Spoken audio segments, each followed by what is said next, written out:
ओम शांति। आज 18/6/24 साकार महावाक्य। मधुर संतान माने अवगुण गुड़ी को समाप्त करने पाई संपूर्ण प्रयास कर। जो गुणर अभाव रही तार हिसाब रख। दिव्य गुणर दान दियो तेबे गुणवान होइजिवो। प्रश्न, गुणवान हेबा पाई प्रथम श्रीमत कौन मिली? उत्तर, मीठे बच्चे, जदि तुम्हें गुणवान हेबाकु चाहुच तेबे 1 नंबर, काहारी देह को देख नाही, निजकु आत्मा मने कर। एकमात्र बाबांको ठारो सुण, बाबांको ही देख, मनुष्य मत को देख नाही। 2 नंबर, देह अभिमानर वशीभूत होई एभली कौनसी कार्य कर नाही जहा द्वारा बाबा एवं ब्राह्मण कोरल नाम बदनाम हेबो। ओलटा चालीचलन द्वारा केबे भी गुणवान होई परिबो नाही। सेमानकु कुलर कलंक बोली कुहाजिबो। ओम शांति। बापदादांको हातरे मोतीर फूल थिला। एही भली सुंदर फूल हेबा पाई बाबा साक्षात्कार कराउछंती। तुमको एही भली सुगंधित फूल हेबाकु पड़िबो। पिलामाने जानिछंती आमे निश्चित भावरे फूल थिलु, गोलाप फूल, मोतीर फूल अथवा हीरा थिलु। एबे पुणी हेबाकु जाउछु। एहा सत्य कथा। आगरु तो केवल मिछ ही मिछ थिला, सत्यर चिन्ह मध्य नथिला। एबे तुमे सच्चा हेबाकु जाउछ। पुणी सच्चा भितरे समस्त गुण मिछ ही मिछ थिला, सत्यर चिन्ह मध्य नथिला। एबे तुमे सच्चा हेबाकु जाउछ। पुणी सच्चा भितरे समस्त गुण मध्य रहिबा दरकार। जहा पाखरे जेते गुण थिबो सेतिकी अन्यमानकु दान देई निज समान करि परिबो। सेथिपई बाबा पिलामानकु कहउछंदी, पिले निज गुणर चार्ट रख, निजको देख, मो भितरे कोनोसी अवगुण नाही तो, केउ दैवी गुणर अभाव रहिछि। तेणु रात्रि रे प्रतिदिन निजर दैवी गुणर चार्ट लेख। दुनियार मनुष्य मानकर कथा अलगा, किंतु तुमे तो एबे साधारण मनुष्य नुह, तुमे ब्राह्मण अट। जदिओ मनुष्य मनुष्य ही अटंती, किंतु प्रत्येकंकर गुणरे चलनी रे फरक रही थाए। मायार राज्य रे मध्य केही केही मनुष्य बहुत भल गुणवान थांती, किंतु सेमाने बाबांकु जानी न थांती। सेमाने बहुत आध्यात्मिकवादी, सरल हृदय संपन्न होई थांती। दुनिया रे तो मनुष्य मानक भितरे भिन्न भिन्न प्रकारर गुण रहिछि, किंतु देवता हेले तो समस्तंक भितरे सर्वदैवी गुण रहिबो। बाकी पाठपढ़ा आधार रे पद कम बेसी होई थाए। प्रथम कथा हला निजे भल भावे पढ़िबा को हेबो एवं द्वितीय कथा निज भितरु अवगुण गुड़ी को बाहर करबा को हेबो। ए कथा पिला माने जानुछंती। आमे सारा दुनिया ठारू एकदम स्वतंत्र अटु। एठारे एकमात्र ब्राह्मण कुलर सदस्य ही बसिछंती।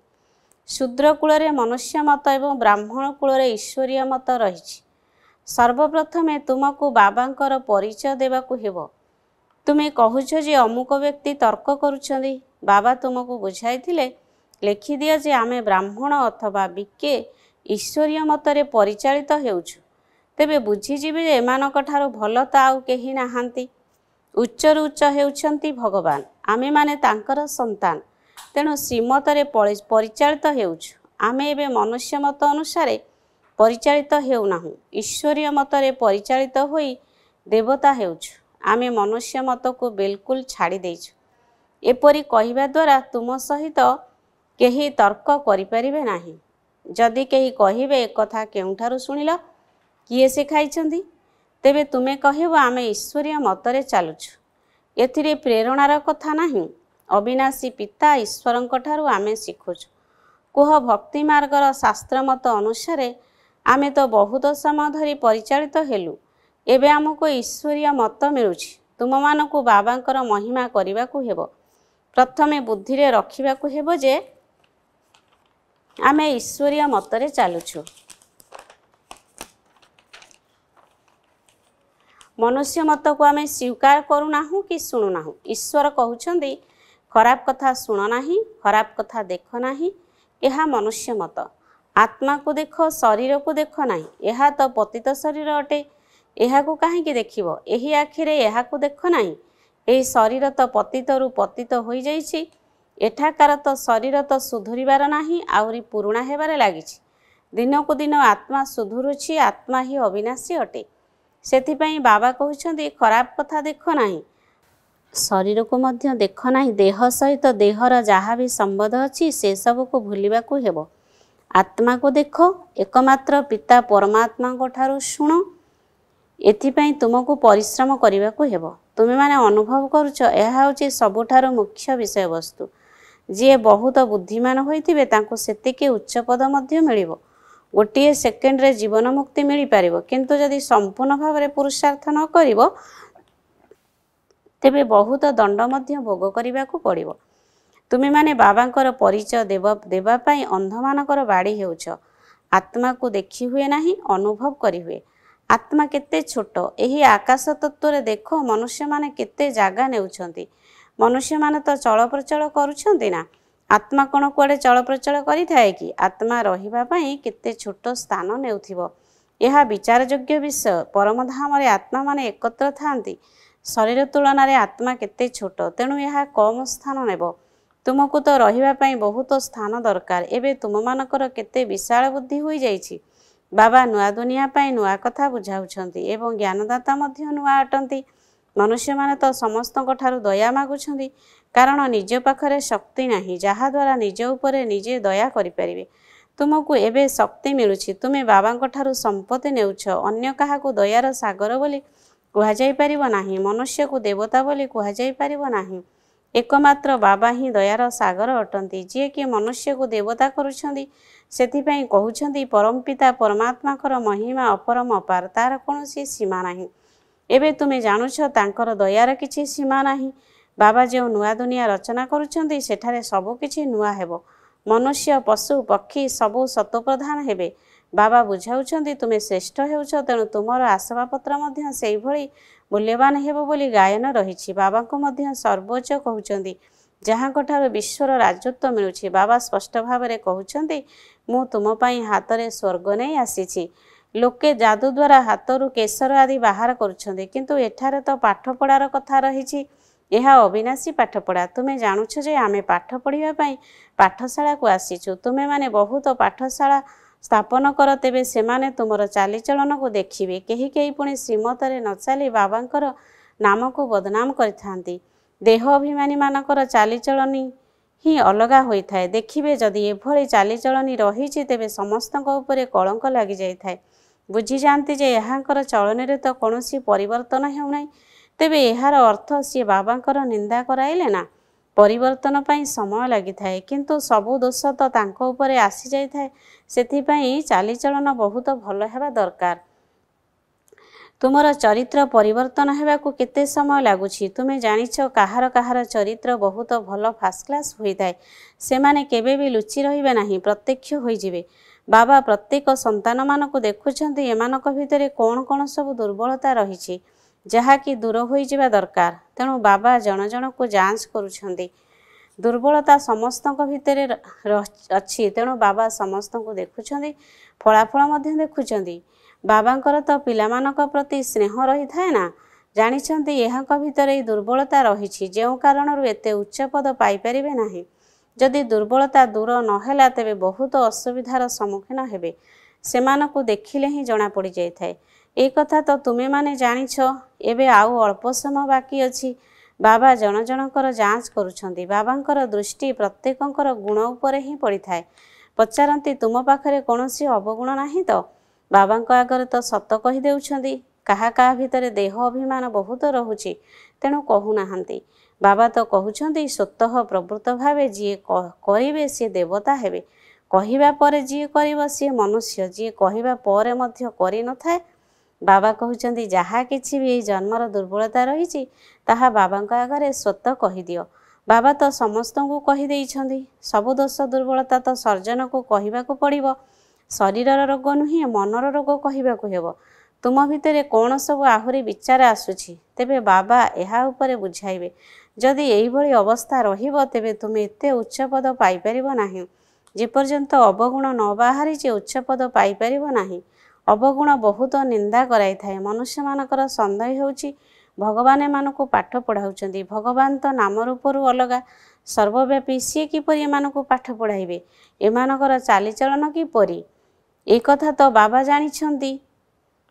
ତୁମର ଗୁଣ କେତେ ଫାଷ୍ଟ କ୍ଲାସ୍ ହେବା ଦରକାର। ନିଜ ଭିତରେ ଅବଗୁଣ ରହିଲେ କାହାକୁ ତୀର ଲାଗିବ ନାହିଁ, ଅର୍ଥାତ୍ ପ୍ରଭାବ ପଡ଼ିବ ନାହିଁ। ସେଥିପାଇଁ ଯେତେ ଦୂର ସମ୍ଭବ ନିଜ ଭିତରେ ଥିବା ଅବଗୁଣ ଗୁଡ଼ିକୁ ବାହାର କରିଦିଅ।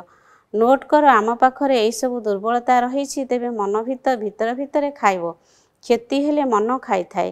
ବେପାରୀମାନେ ପ୍ରତିଦିନ ନିଜର ହିସାବ ବାହାର କରନ୍ତି। ଆଜି କେତେ ଲାଭ ହେଲା ପ୍ରତିଦିନ ଖାତା ଦେଖନ୍ତି। ଏହି ବାବା ମଧ୍ୟ କହୁଛନ୍ତି ପ୍ରତିଦିନ ନିଜର ଚାଲିଚଳନକୁ ଦେଖ, ନଚେତ ନିଜର ହିଁ କ୍ଷତି କରିଦେବ। ବାବାଙ୍କର ସମ୍ମାନ ହାନି କରାଇବ। ଗୁରୁଙ୍କର ନିନ୍ଦୁକଙ୍କର ସତ୍ୟଯୁଗରେ ସ୍ଥାନ ନାହିଁ। ସେହିଭଳି ଦେହ ଅଭିମାନୀମାନଙ୍କର ମଧ୍ୟ ସ୍ଥାନ ନାହିଁ। ଦେହୀ ଅଭିମାନୀମାନେ ଉଚ୍ଚପଦ ପାଇବେ। ଦେହୀ ଅଭିମାନୀ ହେବା ପାଇଁ ହିଁ ସମସ୍ତେ ପୁରୁଷାର୍ଥ କରୁଛନ୍ତି, ଦିନକୁ ଦିନ ସୁଧୁରିବାରେ ଲାଗିଛନ୍ତି। ଦେହ ଅଭିମାନ ଦ୍ୱାରା ଯେଉଁ କର୍ତ୍ତବ୍ୟ ହେଉଛି ତାକୁ ଚୁକ୍ତ କରି ଚାଲ। ଦେହ ଅଭିମାନ ଦ୍ୱାରା ପାପ ନିଶ୍ଚିତ ଭାବରେ ହୋଇଥାଏ। ସେଥିପାଇଁ ଦେହୀ ଅଭିମାନୀ ହୁଅ। ଏକଥା ତ ତୁମେମାନେ ଜାଣିଛ ଯେ ଜନ୍ମରୁ କେହି ରାଜା ହୋଇନଥାନ୍ତି। ଦେହୀ ଅଭିମାନୀ ହେବା ପାଇଁ ସମୟ ଲାଗିଥାଏ ନା, ଏକଥା ମଧ୍ୟ ତୁମେମାନେ ହିଁ ବୁଝୁଛ। ଏବେ ଆମକୁ ଘରକୁ ଯିବାକୁ ହେବ। ବାବାଙ୍କ ପାଖକୁ ପିଲାମାନେ ଆସିଥାନ୍ତି ନା, କେହି 6 ମାସ ପରେ, କେହି ପୁଣି 8 ମାସ ପରେ ଆସିଥାନ୍ତି। ବାବା ଦେଖନ୍ତି ଏତିକି ସମୟ ମଧ୍ୟରେ କ'ଣ ଉନ୍ନତି ହୋଇଛି। ଦିନକୁ ଦିନ କିଛି କିଛି ସୁଧୁରୁଛନ୍ତି ନା ଅନ୍ୟ କୌଣସି ଦୋଷ ଦୁର୍ବଳତା ରହିଛି। କେହି କେହି ପୁଣି ମଝିରୁ ପାଠପଢ଼ା ଛାଡ଼ି ଦେଉଛନ୍ତି। ବାବା କହୁଛନ୍ତି, ଇଏ କ'ଣ? ଭଗବାନ ତୁମକୁ ପାଠ ପଢ଼ାଉଛନ୍ତି ଭଗବାନ ଭଗବତୀ କରିବା ପାଇଁ। ଏଭଳି ପାଠପଢ଼ାକୁ ତୁମେ ଛାଡ଼ି ଦେଉଛ? ଆରେ ବିଶ୍ୱର ପିତା ତୁମକୁ ପଢ଼ାଉଛନ୍ତି, ଏଥିରେ ପୁଣି ତୁମେ ଅନୁପସ୍ଥିତ ରହୁଛ। ଦେଖ ମାୟା କେତେ ଶକ୍ତିଶାଳୀ। ଏତେ ଶ୍ରେଷ୍ଠ ଫାଷ୍ଟ କ୍ଲାସ୍ ପାଠପଢ଼ାରୁ ତୁମକୁ ବିମୁଖ କରିଦେଉଛି। ଅନେକ ଅଛନ୍ତି ଯେଉଁମାନେ ଚାଲୁଛନ୍ତି ପୁଣି ପାଠପଢ଼ାକୁ ଲାତ ମାରି ପାଠପଢ଼ା ଛାଡ଼ି ଦେଉଛନ୍ତି। ଏକଥା ତୁମେମାନେ ଜାଣୁଛ ଯେ ଏବେ ଆମର ମୁଖ ସ୍ୱର୍ଗ ଆଡ଼କୁ ଏବଂ ପାଦ ନର୍କ ଆଡ଼କୁ ରହିଛି। ତୁମେମାନେ ହେଉଛ ସଙ୍ଗମଯୁଗୀ ବ୍ରାହ୍ମଣ। ଏହା ପୁରୁଣା ରାବଣର ଦୁନିଆ। ଆମେ ଭାୟା ଶାନ୍ତିଧାମ ସୁଖଧାମକୁ ଯିବୁ। ତେଣୁ ପିଲାମାନଙ୍କୁ ଏଇ କଥା ମନେ ରଖିବାକୁ ପଡ଼ିବ। ସମୟ ବହୁତ କମ୍ ଅଛି। କାଲି ମଧ୍ୟ ଶରୀର ଛାଡ଼ିପାର। ବାବାଙ୍କର ସ୍ମୃତି ନଥିଲେ ପୁଣି ଅନ୍ତିମ କାଳରେ ବାବା ତ ବହୁତ ବୁଝାଉଛନ୍ତି। ଏସବୁ ଗୁପ୍ତ କଥା। ଏହି ଜ୍ଞାନ ମଧ୍ୟ ଗୁପ୍ତ। ଏକଥା ମଧ୍ୟ ତୁମେମାନେ ଜାଣିଛ। କଳ୍ପ ପୂର୍ବରୁ ଯେଉଁମାନେ ଯେତିକି ପୁରୁଷାର୍ଥ କରିଥିଲେ ସେତିକି ହିଁ କରୁଛନ୍ତି। ଡ୍ରାମା ଅନୁସାରେ ବାବା ମଧ୍ୟ କଳ୍ପପୂର୍ବ ଭଳି ବୁଝାଉଛନ୍ତି। ଏଥିରେ କୌଣସି ଫରକ ନାହିଁ। ବାବାଙ୍କୁ ମନେ ପକାଇଲେ ତୁମର ବିକର୍ମ ବିନାଶ ହୋଇଯିବ। ଦଣ୍ଡ ଭୋଗିବା ଉଚିତ ନୁହେଁ। ବାବାଙ୍କ ସମ୍ମୁଖରେ ଯଦି ଦଣ୍ଡ ପାଇବ ତେବେ ବାବା କ'ଣ କହିବେ? ତୁମେ ସାକ୍ଷାତକାର ମଧ୍ୟ କରିଛ, ସେତେବେଳେ ବାବା କୌଣସି ପ୍ରକାରର କ୍ଷମା କରିପାରିବେ ନାହିଁ। ଏହାଙ୍କ ଦ୍ୱାରା ବାବା ପାଠ ପଢ଼ାଉଛନ୍ତି, ତେଣୁ ଏହାଙ୍କୁ ହିଁ ସାକ୍ଷାତକାର ହେବ। ଏହି ବ୍ରହ୍ମାଙ୍କ ଦ୍ୱାରା ପୁଣି ସେଠାରେ ମଧ୍ୟ ବୁଝାଇବେ। ତୁମେ ଏହିସବୁ ଭୁଲ କରିଛ। ସେହି ସମୟରେ ତୁମେ ବହୁତ କାନ୍ଦିବ, ଚିତ୍କାର କରିବ, ଅଫସୋସ କରିବ। ବିନା ସାକ୍ଷାତକାରରେ ବାବା ଦଣ୍ଡ ଦେଇପାରିବେ ନାହିଁ। କହିବେ ତୁମକୁ ଏତେ ପାଠ ପଢ଼ାଇଥିଲି, ତୁମେ ପୁଣି ଏସବୁ କାମ କରିଛ। ତୁମେ ମଧ୍ୟ ଜାଣୁଛ ରାବଣର ମତରେ ଆମେ କେତେ ପାପ କରିଛୁ। ପୂଜ୍ୟରୁ ପୂଜାରୀ ହୋଇଯାଇଛୁ। ବାବାଙ୍କୁ ସର୍ବବ୍ୟାପୀ ବୋଲି କହି ଆସିଛୁ। ଏହା ତ ପ୍ରଥମ ନମ୍ବର ଅପମାନ। ଏହାର ମଧ୍ୟ ବହୁତ ହିସାବ କିତାବ ରହିଛି। ବାବା ଉଲୁଗୁଣା ଦେଉଛନ୍ତି। ତୁମେ ନିଜକୁ ନିଜେ କିପରି ଚାପୁଡ଼ା ମାରିଛ। ଭାରତବାସୀ ହିଁ କେତେ ପତିତ ହୋଇଯାଇଛନ୍ତି। ବାବା ଆସି ବୁଝାଉଛନ୍ତି ଏବେ ତୁମକୁ କେତେ ଜ୍ଞାନ ମିଳୁଛି। ଏହା ପୁଣି ଡ୍ରାମା ଅନୁସାରେ ତୁମେ କ୍ରମାନୁସାରେ ବୁଝୁଛ। ଆଗରୁ ମଧ୍ୟ ଏହିପରି ଏହି ସମୟ ପର୍ଯ୍ୟନ୍ତ କ୍ଲାସ୍ର ଏହି ଫଳାଫଳ ହିଁ ଥିଲା। ବାବା ତ ନିଶ୍ଚିତ ରୂପେ ବୁଝାଇବେ ନା। ତେଣୁ ପିଲାମାନେ ନିଜର ଉନ୍ନତି କରିବା ଉଚିତ। ମାୟା ଏପରି ଯିଏକି ଦେହୀ ଅଭିମାନୀ ହୋଇ ରହିବାକୁ ଦେଇନଥାଏ। ଏହା ହିଁ ସବୁଠାରୁ ମୁଖ୍ୟ ବିଷୟ। ନିଜକୁ ଆତ୍ମା ମନେକରି ବାବାଙ୍କୁ ମନେ ପକାଅ, ତେବେ ପାପ ଭସ୍ମ ହୋଇଯିବ।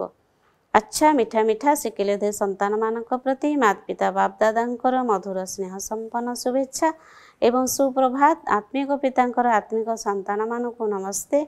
ଆତ୍ମିକ ସନ୍ତାନମାନଙ୍କର ଆତ୍ମିକ ମାତା ପିତାଙ୍କୁ ନମସ୍ତେ ନମସ୍ତେ ନମସ୍ତେ। ମୁଖ୍ୟ ସାର 1 ନମ୍ବର, ଦେହ ଅଭିମାନର ବଶୀଭୂତ ହେବା ଦ୍ୱାରା ନିଶ୍ଚିତ ଭାବରେ ପାପକର୍ମ ହୋଇଥାଏ। ଦେହ ଅଭିମାନକୁ କେଉଁଠି ବି ଠାବ ମିଳିବ ନାହିଁ। ସେଥିପାଇଁ ଦେହୀ ଅଭିମାନୀ ହେବାର ପୂର୍ଣ୍ଣ ପ୍ରୟାସ କର। ତୁମର କୌଣସି କର୍ମ ବାବାଙ୍କର ନିନ୍ଦା କରାଇବା ଭଳି ନ ହେଉ। 2 ନମ୍ବର, ଭିତରେ ଥିବା ସବୁ ବେମାରୀ ଅର୍ଥାତ୍ ଦୋଷ ଦୁର୍ବଳତାକୁ ସତ୍ୟତାପୂର୍ବକ ବାବାଙ୍କୁ ଶୁଣାଇବାକୁ ହେବ। କୌଣସି ବି ଅବଗୁଣକୁ ଲୁଚାଇବା ଉଚିତ ନୁହେଁ। ନିଜକୁ ଯାଞ୍ଚ କରିବାକୁ ହେବ ଯେ ମୋ ଭିତରେ କ'ଣ କ'ଣ ଅବଗୁଣ ସବୁ ରହିଛି। ପାଠପଢ଼ା ଦ୍ୱାରା ନିଜକୁ ଗୁଣବାନ କରିବାକୁ ହେବ। ଆଜିର ବରଦାନ, ବିନାଶୀ ଏବଂ ରାଜକୀୟ ଇଚ୍ଛାଗୁଡ଼ିକରୁ ମୁକ୍ତ ରହି ସେବା କରୁଥିବା ନିଃସ୍ୱାର୍ଥ ସେବାଧାରୀ ହୁଅ।